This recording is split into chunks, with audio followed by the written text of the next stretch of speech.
ဆိုးပဲ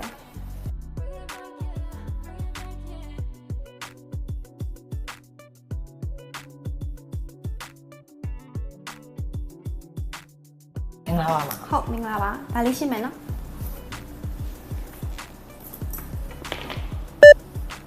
ဟုတ်ဒါလေးကိုသိန်းကြပါတယ်မဟုတ်ဟဲ့ဟိုမှာကတ်တာ8,900ပဲရှိရလေsorry ဗျဟိုဒီမနေ့တင်ဈေးလေးပြောင်းသွားလို့ပါခင်ဗျဟုတ်ဟဲ့ပြောင်းသွားရင်ဈေးကတ်ထားပေးရမှာပေါ့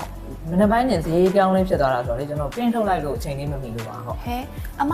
8,900ဆိုလို့ဝယ်ရ9သိန်းဆိုအမဝယ်ချင်မှဝယ်မှာလေတကယ်ဆိုဈေးကတ်ထားပေးရမှာမောင်လေးကိုအလုပ်လေဟုတ်ကဲ့ဟုတ်တောင်းပါပါအဲ့လိုဆိုအမဒီမှာအခုဘယ်လိုလုပ်တော့မလဲကောင်တာရောက်ခါမှာအမအချိန်လေးကုန်သွားပြီဖေးရလဲအဆင်မပြေဘူးတောင်းပါပါလေတောင်းပါပါလေခင်ဗျာစင်မောကဈေးနှုန်းနဲ့ငွေရှင်းကောင်တာဈေးနှုန်းမကိုက်ညီလို့ဝယ်သူတွေစိတ်နှောက်ယှက်ဖြစ်သွားတာမျိုးကြုံဘူးလားဒါနဲ့မကသေးပါဘူး paper touch သုံးတဲ့အခါစက္ကူဘိုးတွေ print ထုတ်ခတွေနဲ့လူကိုယ်တိုင်လိုက်လုပ်နေရလို့အမှားရင်းတွေရှိနိုင်ပါတယ်ပစ္စည်းမျိုးစား100ကျော်1000ကျော်တွေအတွက်ဈေးနှုန်းကိုလိုက်ပြောင်းမှုဆိုတာလည်းဝန်ထမ်းတွေအတွက်တကယ်ကိုအချိန်ကုန်လူပင်ပန်းစေတဲ့လုပ်ပါဒီလိုခေါင်းခဲစရာပြဿနာတွေကိုအတိတ်မှာပဲထားခဲ့လိုက်ပါဘယ်ကူရိုးရှင်းပြီး system ကြတဲ့လက်လီအရောင်းဆိုင်ဖြစ်ပြောင်းလဲဖို့ MyNew ရဲ့ e-paper solution ရှိနေပါပြီ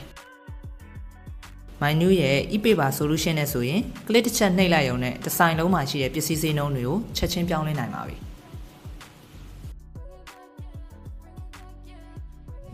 ဒီလိုစာရွက်တွေမလို့တော့ POS စနစ်နဲ့စင်မောကဈေးနှုန်းအမြဲတမ်းတစ်ထပ်တည်းကျနေမှာဖြစ်လို့အချိန်ကုန်စက္ကူကုန်တက်တာပြီးလူကြောင့်ဖြစ်တဲ့အမှားယွင်းတွေကိုရာနှုန်းပြည့်ဖယ်ရှားပေးနိုင်ပါတယ်ခုလိုမျိုး MyNew e-paper တက်တွေကိုတုံးကြအပြင်တည့်ရဆိုင်မှာစာရွက်တွေနဲ့ရှုပ်ရှက်ခတ်မနေပဲနဲ့တက်ရတန်ရှင်းတဲ့ image တစ်ခုရစီမှာပါ